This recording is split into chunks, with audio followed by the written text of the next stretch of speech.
Hello everybody and welcome to the 49th edition of the Frankenstein chat, and as you can see we have a guest. Ros McMullen is joining us today and we'll come out to Ros in a minute or two, but before we do, we'll go over and say hello to Stan. Hello, how are you, Stan? Hi, good morning. Good.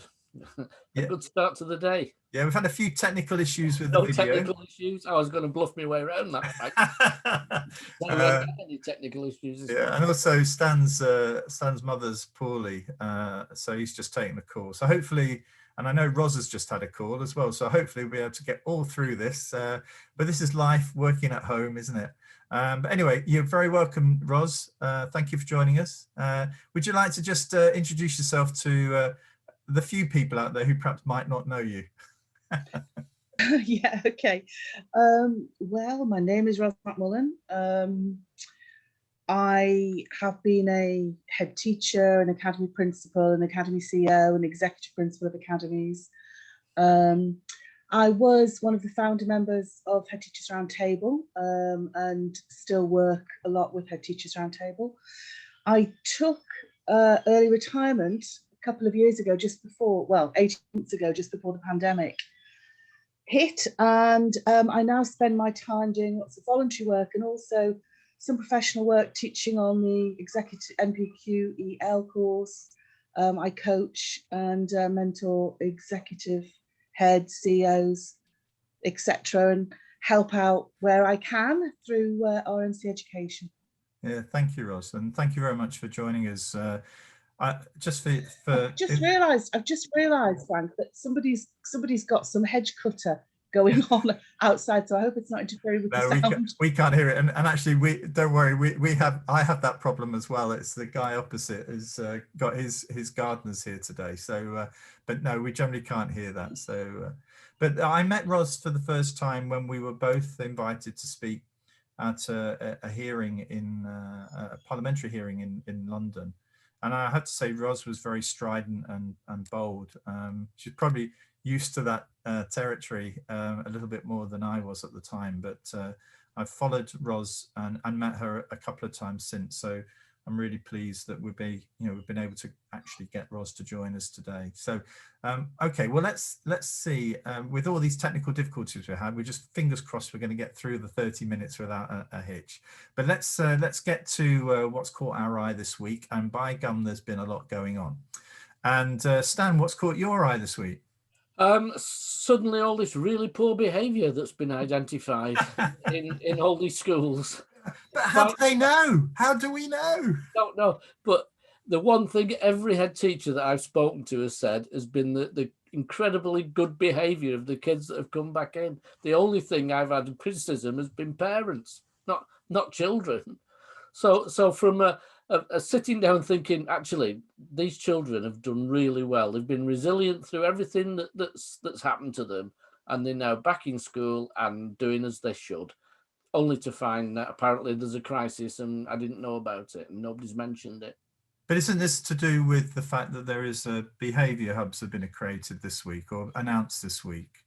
I'm not quite sure why we need behaviour hubs. I'm not quite sure what the benefit of that is, other than you're going to be told how to actually control pupils' behaviour or to moderate it or whatever.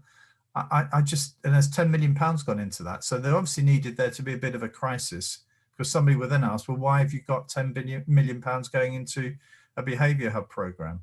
Well, we've had a behaviour czar for some time now, haven't we? Well, yeah. Shouldn't that person be sacked if behaviour's gone down the hill? I mean, how does that work? I think it comes back, doesn't it, to the fact that there is a preferred style for things to be done, and there are some favourites of this government in terms of how they are doing things, and it is a way of throwing money at the preferred way of doing things. And it's not helpful, because what it does is it creates this camp mentality, which is absolute and utter nonsense, and it just creates unrest throughout the system and a lack of trust in government. So it's singularly unhelpful. Yeah, I mean, I think the thing for me that, I mean, I tweeted something about the mobile phones. That's what two things that do my head in: mobile, a set government line on mobile phones, and a set government line on how you walk down corridors. I'm just thinking to myself, I don't see in Parliament parliamentarians stop from using their mobile phones when the Prime Minister's talking. And similarly, I don't see any respect or any sort of level of sort of trust and whatever in the way that they speak to each other. So I'm thinking to myself, I did some work in the co-op for the last 6-7 years of my career, and actually, people just manage.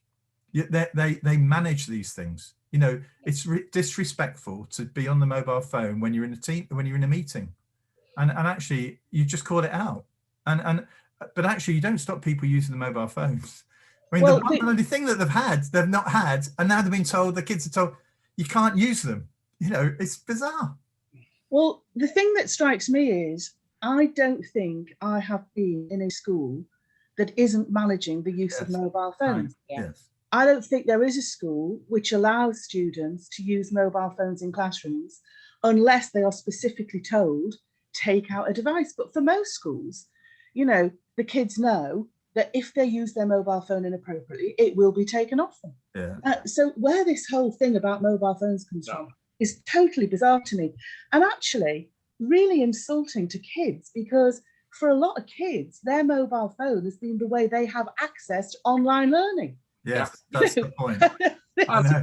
And as technology develops a bit further, I mean, we know when we run courses, expect everybody to be able to go on the phone to interact with, usually through Menti and things like that. So you've got some immediate feedback from your audience. Well, that's going to develop into schools. So if it's not already there, so that actually being able to interact with the screen with others will be an important part of the lesson. And so if you're not careful, at some point in the future, they're going to have to say, well, actually, all we said about mobile phones is now wrong. We're now going to say they're a very important part of what you've got for learning. Otherwise, we're going to have to equip everyone with a laptop, an iPad or something similar to carry around school. It's just insulting schools to suggest that they're not managing mobile phones correctly. And I'm sure there are some schools where, there is indiscipline and kids are using phones in classrooms, but that isn't the norm. No. And it's certainly, when I was ahead, kids were not allowed to use mobile phones in classrooms. If they were seen, they were taken off them. They were returned. In fact, I think they were returned to parents only, so that we got the parent support for, don't, for God's sake, take your phone out. I'm not going up to school again, just for you. So, it's just insulting that the assumption that the vast majority of schools don't know how to do things properly, because they do, and they are. Yes, I agree. I mean, I think it's interesting. Annoying. We talked before that Ros and I were chatting before we started recording that Stan and I were very fortunate to be working with Miriam Rosen, who became the Chief Inspector in Ofsted. And in that year when Stan and I were being mentored by her, the key thing she said kept saying, that's preferred practice. Do not go down the road of preferring practice, because as soon as that practice goes wrong, the people will say, well, it's your preferred practice that made it go wrong. Yeah. So the issue here is around, I think the point Ros is making is absolutely right. Give the freedom to these, not just the head teacher, is it? It's the governors, it's the whole thing. You can't do this on your own unless you've got the support of the staff as well and the parents and whatever. But all of that needs to happen so that we don't end up with, well, it didn't work, and therefore it's the fact that Gavin Williamson told us we couldn't have mobile phones in the classroom. There will be an incident that will happen whereby somebody will say, it'd be really helpful if we had a mobile phone to record that. The whole thing is just a complete mess. And actually, but it's interference. It's interference with if governors started to say to head teachers, you should organise that better, you should do this, do that. People have put their hands up and say, hang on, that's day-to-day management of the school. Yeah. It's not a strategic role. And yet we let a government that's X number of steps further away dictate things from the top. But the problem is that government have preferred practice Yes. and favourite schools and favourite practitioners. Yeah. And it's singularly unhelpful and it's dividing the profession. I had a very interesting Twitter exchange, actually. You know, I had said on Twitter that when I was a head teacher, I used to do strategic standing on corridors, okay? Which I'm sure all good heads do. You know, you know where to stand just to be there, and you know the times to be there. Immediately, somebody said to me, did you expect the corridors to be silent or did you interact with the children? And I said, well, both at different times is appropriate. Yeah. But are you in favour of silent corridors? Well, sometimes it depended on the situation. Yeah. And it's this thing about, you know, you have to believe in silent corridors or not believe in silent corridors, and the government want you to believe in silent corridors. So everybody's picked this pitch battle, and it's such a nonsense, because I don't know about you guys, but you know, there were times lining up for assembly, absolutely silent corridors. That's what I liked. It was within ethos. There were other times when it was great to see the children socialising, and that was within ethos. And actually forcing people to take completely oppositional positions, which are singularly unhelpful and actually stupid, it's just dividing the profession. And I think it must be really quite confusing for people at the start of their careers, because they see this preferred practice and these preferred schools and these preferred practitioners, and then they see other people they respect who are absolutely slating that and coming from an opposite camp. And actually, these camps shouldn't exist because they are inappropriate and they are actually stupid.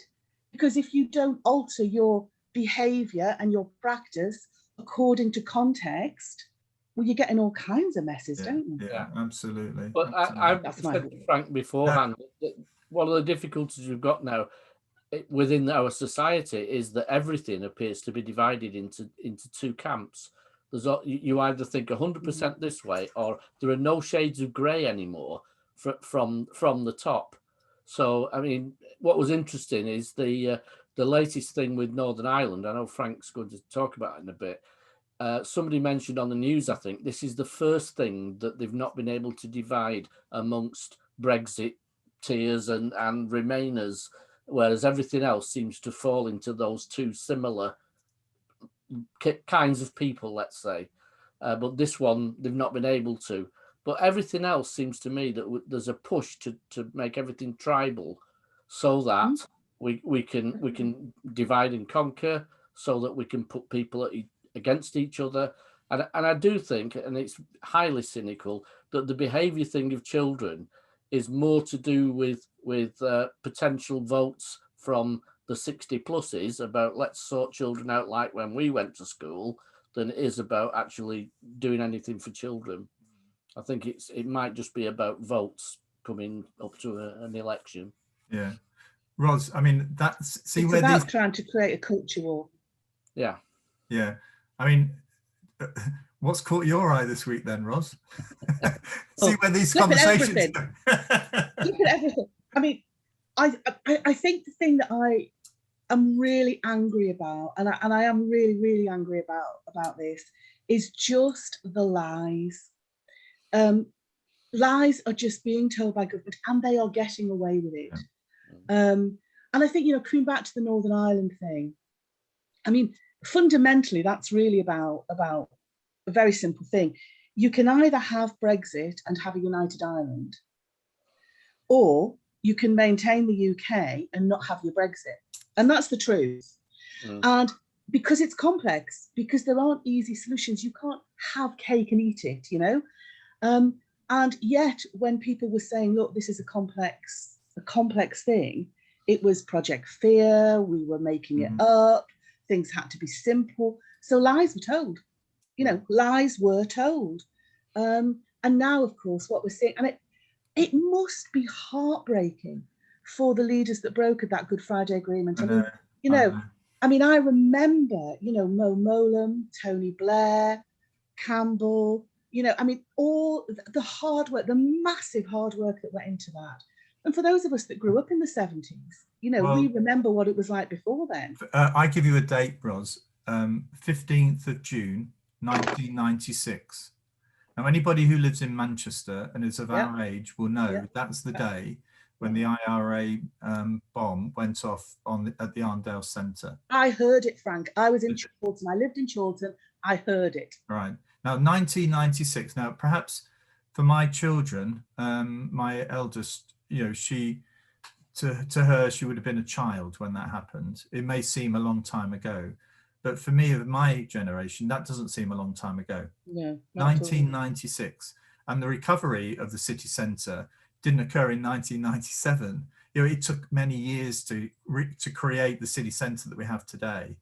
Now, for me, I think that I fear that we may end up on, you know, because of the points you've made, Ros, about this sort of, it's either one thing or the other in a way, but because that's unacceptable to the current government, we'll end up with increasing tension seeping across from Northern Ireland, because there'll be a problem then that they'll say, well, it hasn't hit the front pages. You know, it's like I went online before, and actually, believe it or not, the Daily Mail do have it as their main news story. It doesn't mention, it just talks about children, kids, 13-year-olds throwing petrol bombs. It doesn't get to the reason why.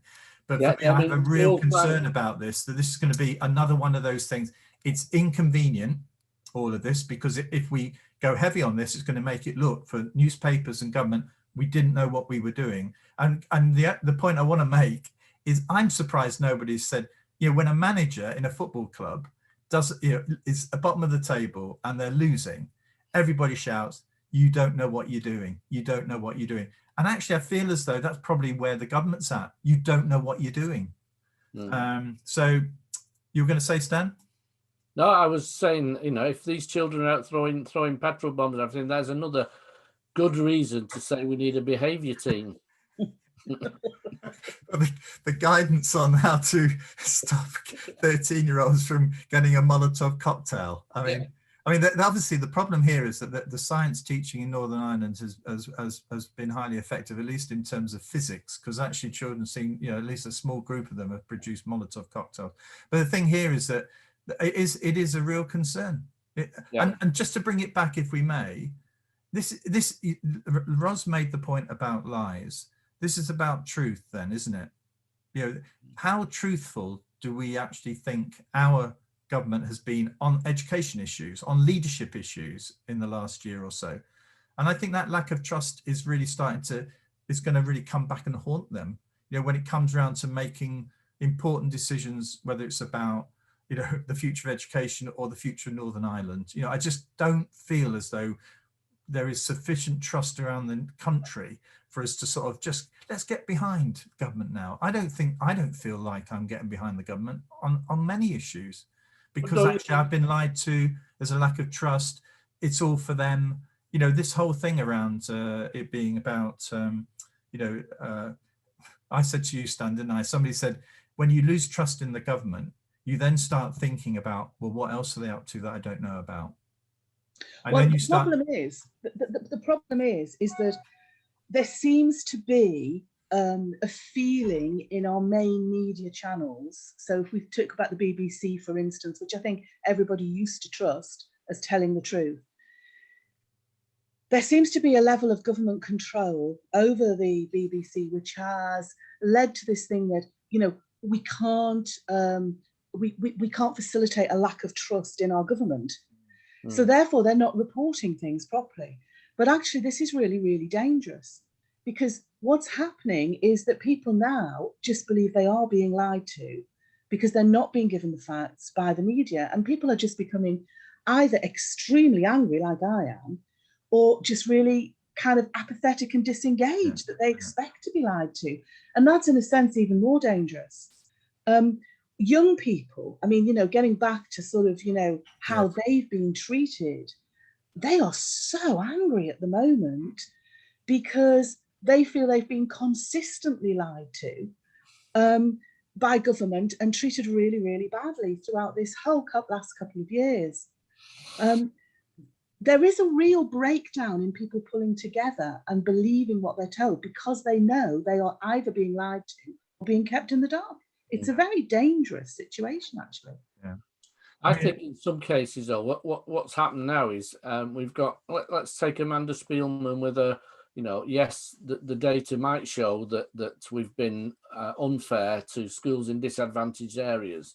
Now that runs contrary to what Ofsted have been saying for at least the last 2 years. So at what point do you say we need to stop now and say we were wrong? Or do we just carry on with the lie because we daren't say we were wrong? I mean, you can't have like Sean Hartford saying, no, there's no evidence that's disadvantaged the time and time again, even throwing up all kinds of statistics, which actually didn't help his case, if I remember rightly. I think it actually showed the opposite, but they maintain this. And so when Amanda Spielman says, yes, actually, maybe we did, then where are they? Because somebody needs to say, in that case, some people need to either sincerely apologize or resign. Well, that's the point, though, isn't it? I mean, I understand that there are occasions when you, as a leader, say something which you genuinely believe, and then over time, your conviction to that wanes because actually the evidence suggests something opposite. And actually, it's how you then pivot your position. It feels as though actually at the moment you can just say anything and just then take the completely opposite view without actually thinking about, actually, there's an audience here. I need to convey to that audience what my thinking has been.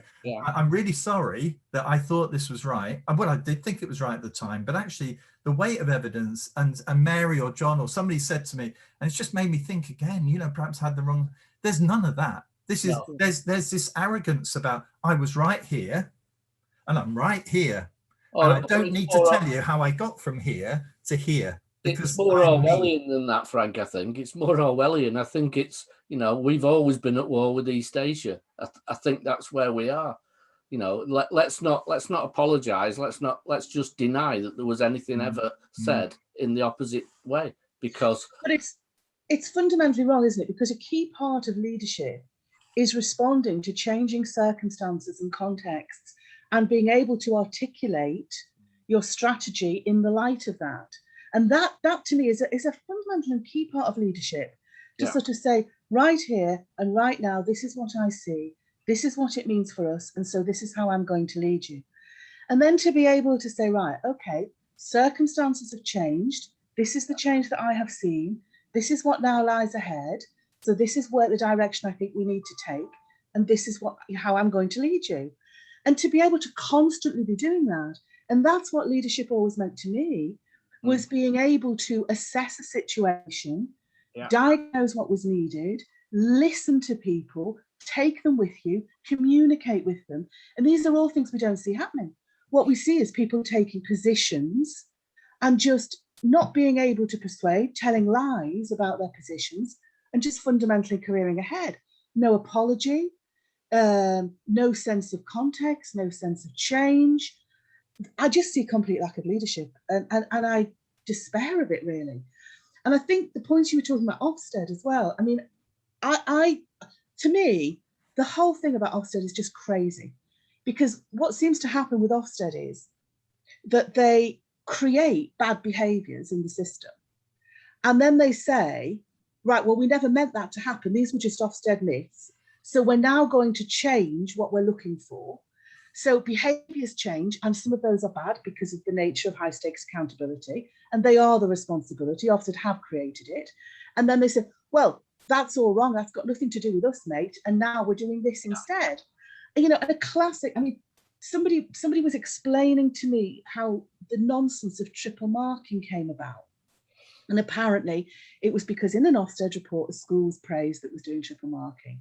So because of the nature of high stakes accountability, schools all wanted to be praised for that. So they all started doing it. Yeah. So teacher workload became absolutely ridiculous and massive. And so Ofsted then criticised schools for teacher workload. We never meant that. We never said that. And then they move on, and it'll be the next thing and the next thing. And I think the nature of the high stakes accountability puts Ofsted actually in that position where they're in a constant cycle of that. Yeah, well, that is so unhelpful. I mean, I have to say, Ros, I mean, I was responsible for developing school inspection frameworks up to 2012. But basically, chief inspectors would come in and they'd want to change the target. So the target, and Amanda Spielman's target is curriculum, you know, but actually, if we have another chief inspector, be interesting because her contract is up this year. So whether or not her 5 years are up, whether or not it's going to be renewed is another issue. But actually, we'll have another chief inspector saying, actually, I want my slant on this. I want my stick of rock. My name's got to be through it. So we can't have Amanda's. So it's going to have to be something else. And the big thing here, I mean, I have a great, I do believe that, you know, trustees, governors, when that's done really well, they hold senior leaders to account. And what's happened over the last few frameworks is governors are just basically they're bit part players now. Mm-hmm. And actually, if you lose them, if you lose the trustees and you lose the governor, you have absolute anarchy out there. So I think that what will happen is, I predict that governors under this government will not come back.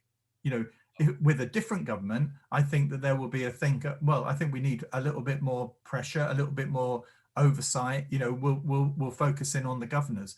But I'm just making the point here that it's a constantly changing target, and schools are having to respond to this all the time. And in a way, it's a bit like when a school changes head.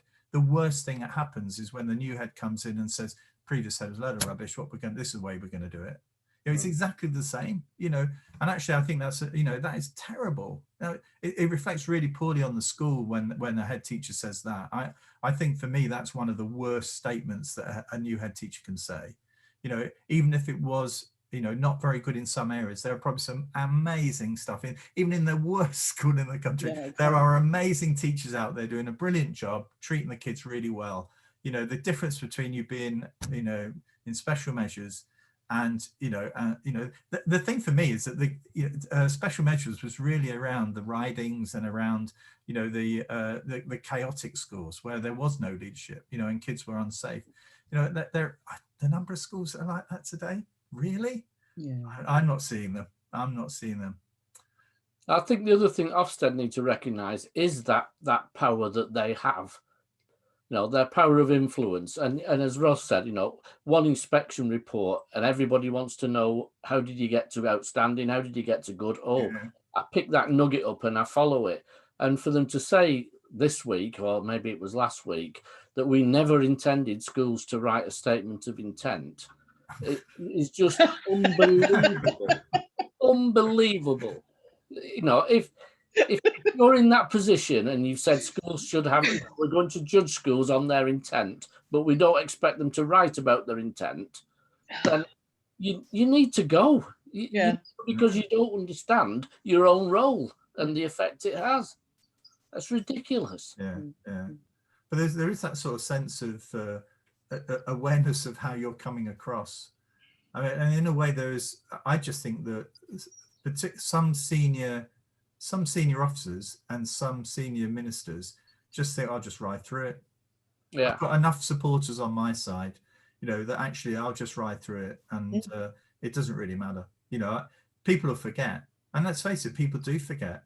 I mean, I don't know how many people have actually died from COVID now, but every time I see that figure come up on the news, it's losing its impact. Yes, every day. Totally. As the number of people die each day, and it's down to what, 20 or 30 now, people, you know, it's not the thousands anymore. We're not the worst in Europe anymore. As if all those deaths don't really count for anything, you know. Oh, but at one point, and it's not that long ago, it was the equivalent of an air crash every day.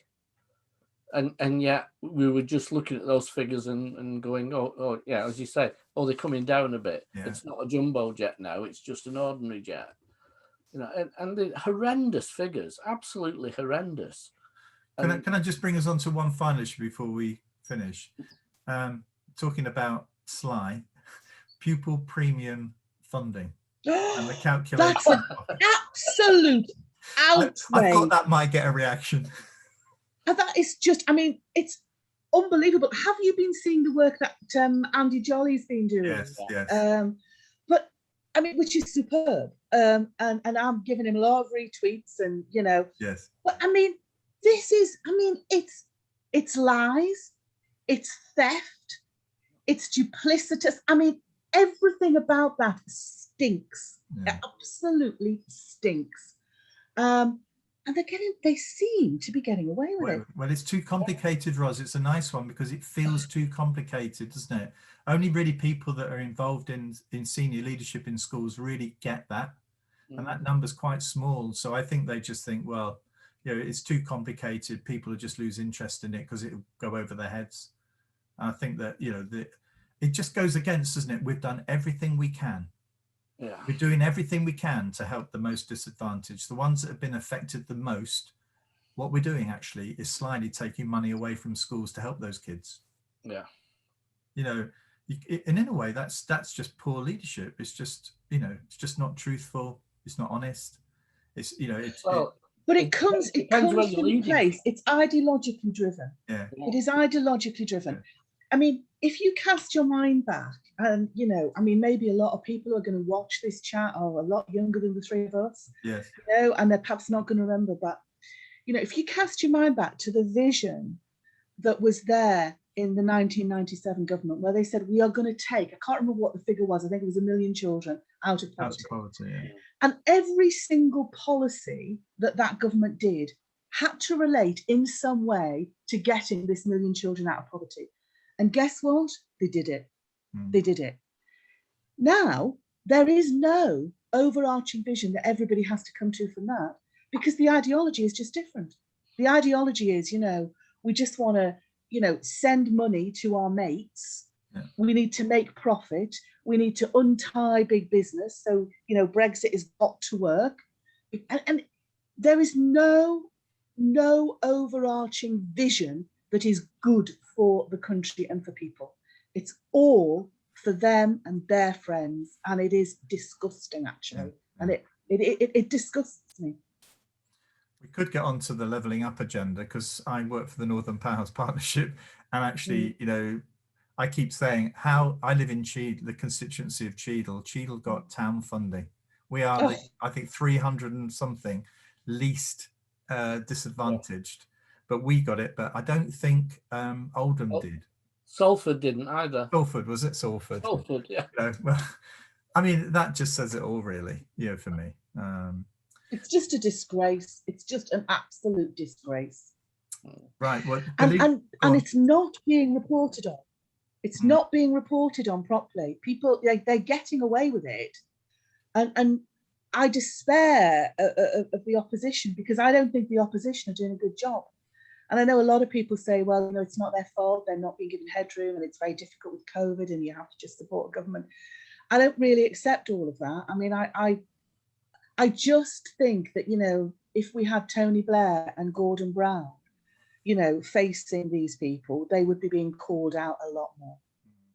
Yeah, well, I was one that felt sympathy for the opposition until I saw the difference that Andy Burnham made when he became passionate about something. Yes. And the fact that suddenly there was a leader there that people wanted to follow.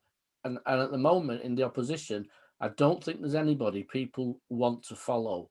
And if you've no followers, you're not really a leader, are you? Well, Stan and I have got a vote coming up for the mayor elections in Manchester.